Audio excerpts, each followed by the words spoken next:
Hi guys, welcome to Indian news social media channel season 2.0లోకి సరికొత్త వీడియోతో మేము ముందుకు వచ్చేసాను. టుడే టాపిక్ ఏంటంటే అసలు పాలిటిక్స్ గురించి పూర్తిగా తెలియని కొంతమంది వ్యక్తులు సోషల్ మీడియాలోకి వచ్చి వాగే వాటి గురించి మనం మాట్లాడదాం. అండ్ కొంతమంది మేము గ్రౌండ్ వర్క్ చేసేసాము, చాలా బాగుంది, అప్పుడు సూపర్, అది ఇది ఇది అని చెప్తుంటారు కదా, వాళ్ళకి కూడా ఇది కౌంటర్ వీడియో అనుకోండి. అండ్ ఇది పర్టికులర్గా నేను ఒక స్టేట్ గురించి అనో ఇంకో దీని గురించి అనో నేను చెప్పడం లేదు. ఇండియా పాలిటిక్స్ వల్ల ఇండియాకి ఎంత లాస్ జరిగిందనే దాని గురించి నేను ఇవాళ చెప్పబోతున్నా. ఫస్ట్ వచ్చేటప్పటికి గ్రౌండ్ వర్క్ అనే మాటలో అండ్ యూట్యూబ్లో మాట్లాడే వాళ్ళకి నేను ముందు ఇస్తున్నాను.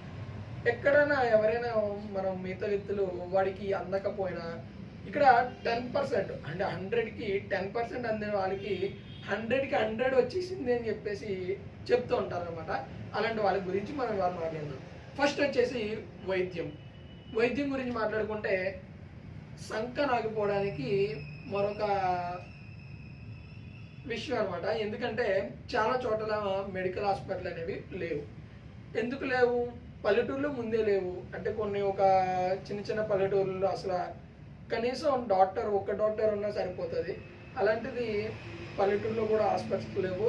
అక్కడ ఎవరికైనా ఎమర్జెన్సీ ప్రాబ్లం వచ్చిన వెంటనే సిటీ, వాళ్ళ దగ్గరలో సిటీ ఏది ఉంటుందో ఆ సిటీకి గవర్నమెంట్ హాస్పిటల్ తీసుకెళ్ళడానికి టైం పడుతుంది. ఆ తీసుకెళ్ళే గ్యాప్లో మ్యాక్సిమం ఎక్స్పైర్ అయ్యే అవకాశాలు ఉంటాయి. కానీ ఇది ఎవరికి అవసరం లేదు.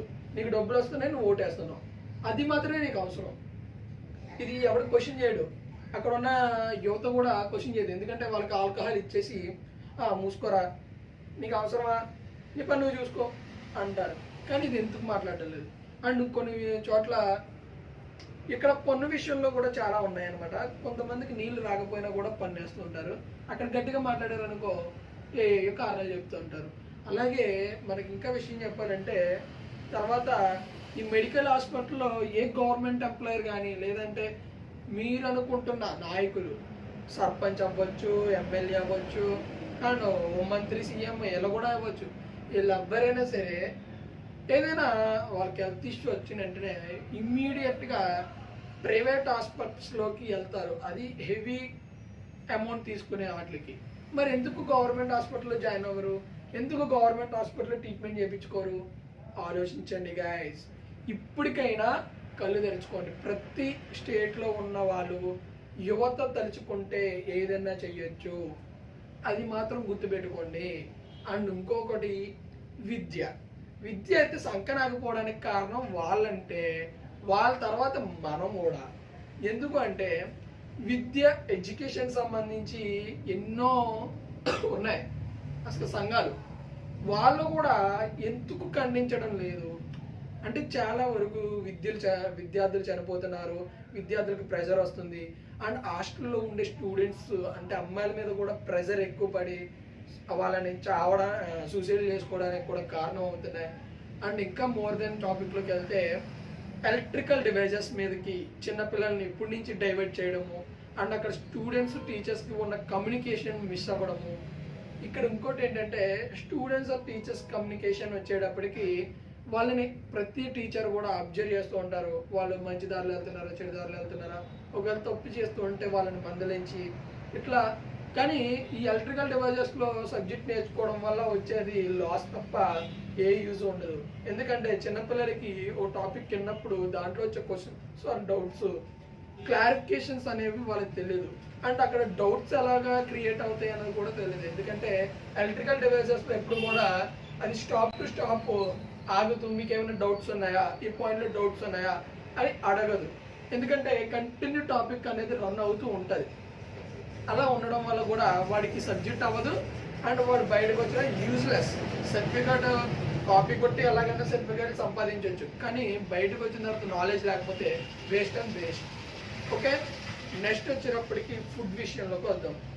ఫుడ్ విషయంలోకి వచ్చేటప్పటికి ఎక్కడైనా సరే ఫుడ్ బాగుంది అని అనుకున్న దానికన్నా ఫుడ్ కల్తీ అవడంలోనే మొదటి ప్లేస్లో ఉంది మన ఇండియా. బ్రాండెడ్, నాన్ బ్రాండెడ్ అంటే నిజంగా ఒరిజినల్ ఎలా ఉందో డూప్లికేట్ కూడా అలాగే తీసుకొస్తున్నారు. మన ఇండియాలో ఉన్న చాలా వరకు అందరూ కూడా పాయిజన్ తీసుకుంటున్నారు. 100కి 60% పాయిజన్ తీసుకుంటున్నాం, 40% మాత్రమే మనం ఆర్గానిక్ తీసుకుంటున్నాం. అది గుర్తించండి. దీని మీద కూడా కంట్రోల్నెస్ లేదు. చాలామంది కొంతమంది యూట్యూబ్ వీడియోస్ చేస్తూ ఉంటారు. నేను ఫుడ్ సంబంధించిన వ్యక్తిని అండ్ ఫుడ్ గురించి ఏదన్నా చెప్తాను, ఏదైనా చూపించవచ్చు, నాకు ఆ హక్కు ఉంది అంటున్నారు. అలాంటి వాళ్ళు రోడ్ సైడ్ ఫుడ్స్ కానీ లేదంటే ఫుడ్ మాఫింగ్ జరుగుతున్నప్పుడు వాటిని ఎందుకు పట్టుకోవడం లేదు, మిగతా వాటిని ఎందుకు పట్టుకుంటున్నారు అంటే అక్కడ ఏమైనా మీకు సొమ్ములు అందుతున్నాయా?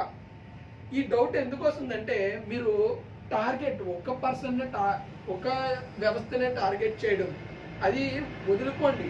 మిగతా చాలా ఉన్నాయి, రెస్టారెంట్లు ఉన్నాయి, బయట అవుట్ సైడ్ ఫుడ్స్ ఉన్నాయి, ఇంకా చెప్పాలంటే ఫుడ్ ప్యాకింగ్ ప్రొసీజర్ ఫ్యాక్టరీస్ వాటి దగ్గర కూడా ఇన్స్పెక్షన్ చేయాలి. ఇన్స్పెక్షన్ చేయకపోతే ఏమవుతుంది, కల్తీ ఫుడ్ వస్తుంటుంది. కల్తీ ఫుడ్ రావడం వల్ల ఏమవుతుంది, కొత్త రోగాలు వస్తుంటాయి. కొత్త రోగాలు రావడం వల్ల ప్రజలు చనిపోతుంటారు. అంటే ప్రజలు చనిపోతే మీకు ఆనందం, అక్కడ ఎవడు చనిపోతే ఆడ ఆశ దెబ్బేద్దాం అనే దృష్టితో మీరు ఉన్నారు.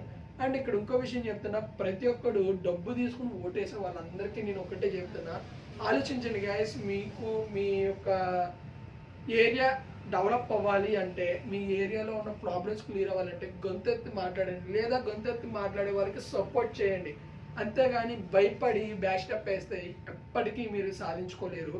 అండ్ మన ఇండియాలో మనం కావాలనుకున్న ఎప్పుడు దొరకవు. అండ్ విద్య సంకరాకపోయింది, గవర్నమెంట్ హాస్పిటల్ సరిగ్గా లేవు. అండ్ ఫుడ్ విషయంలోకి వస్తే రోడ్డు మీద ఎంతమంది తిరుగుతున్నారు అనేది కూడా మనకు తెలుసు. అలాంటి వాళ్ళకి ఇప్పుడు వచ్చి ఎవడో ఏ నాయకుడు ఏం చేయలేదు. అండ్ ఇంకో విషయం, అభివృద్ధి చేశారు అంటున్నారు. ఎవడైనా సొంత డబ్బులతో వాడి సొంత ఆస్తి డబ్బులు ఖర్చు పెట్టి డెవలప్ చేశారనే ఎక్కడైనా ప్రూఫ్స్ ఉన్నాయా?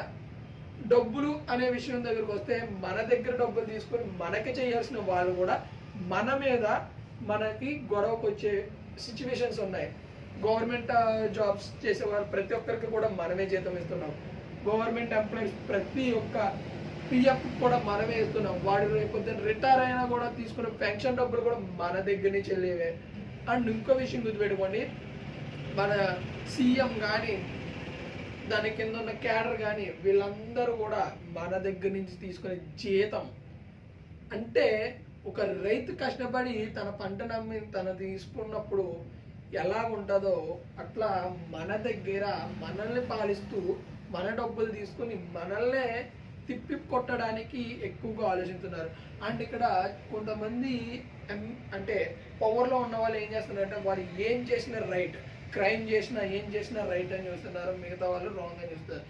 దానికి కూడా నువ్వు సపోర్ట్ చేస్తున్నావు అంటే నీకంత దరిద్రుడు ఎవ్వడు ఉండడు.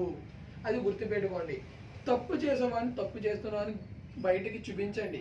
లేదు అంటే రేపొద్దున చాలా చాలా ఇబ్బంది పడతావు. ఈరోజు నువ్వు హ్యాపీగా ఉండొచ్చు, రేపొద్దున నీ ఇంట్లో ఆడపిల్ల ఏదైనా జరిగితే లేదా నీ ఇంట్లో ఉన్న తమ్ముడికి ఏదైనా జరిగితే ఎవరి రెస్పాన్సిబిలిటీ? నువ్వు మాట్లాడిన నువ్వు ఒక వ్యక్తిని ఇంత పైకి ఎత్తేసిన తర్వాత వాడు వచ్చి నీకు ఏమైనా సాయం చేస్తాడా? అది గుర్తుపెట్టుకోండి. ఈసారి ఎలక్షన్స్ మొత్తం ఓవరాల్ ఇండియా మొత్తం జరుగుతాయి కాబట్టి ఖచ్చితంగా గుర్తుపెట్టుకోండి, మనం ఎట్లాంటి వాళ్ళకి ఓటు వేయాలనేది ఓటు వేసే ముందు 1కి 2 సార్లు ఆలోచించుకుని ఓటు వేయండి. Vote is very important, valuable కూడా. కానీ ఇతర దేశాల్లో ఆల్కహాల్స్ ఇచ్చి ఇలా చేసి అలా చేసి ఓట్లనే ఉండవండి. వాళ్ళకి ఒక టైం ఉంటుంది. ఆ టైంలో వాళ్ళు ఒక వ్యాలెట్లోకి వెళ్ళి వాళ్ళ ఓటుని అనేది ఉపయోగించుకుని వచ్చేస్తూ ఉంటారు. తర్వాత కౌంటింగ్ జరుగుతుంది. కానీ మన ఇండియా దరిద్రం ఏంటంటే ఒక ఎలక్షన్ వస్తుందంటే చాలు ఆల్కహాల్ పెరిగిపోతుంది రేటు, శుభ్రం బయట రోడ్డు మీద తెగ తిరుగుతారు, సౌండ్ బాక్స్లు సౌండ్ సిస్టమ్స్ పొల్యూట్ చేసేయడానికి మన ఇండియాలో మించి ఎక్కడ కూడా ఉండదు. Pollution is very noise, sound pollution ఉంటుంది, ఆల్కహాల్ విపరీతంగా పారుతుంది. అండ్ ఫుడ్ వేస్ట్ చేయడంలో కూడా ఈ యొక్క సభల్లోనే ఎక్కువ వేస్ట్ అవుతాయి కూడా. కాబట్టి 1-2 సార్లు ఆలోచించుకోండి. మీకు ఈ వీడియో నచ్చితే లైక్ చేయండి, సబ్స్క్రైబ్ చేయండి. మోర్ దెన్ టాపిక్స్ కోసం వెయిట్ చేయండి. Okay guys, thank you so much. Bye bye, see you.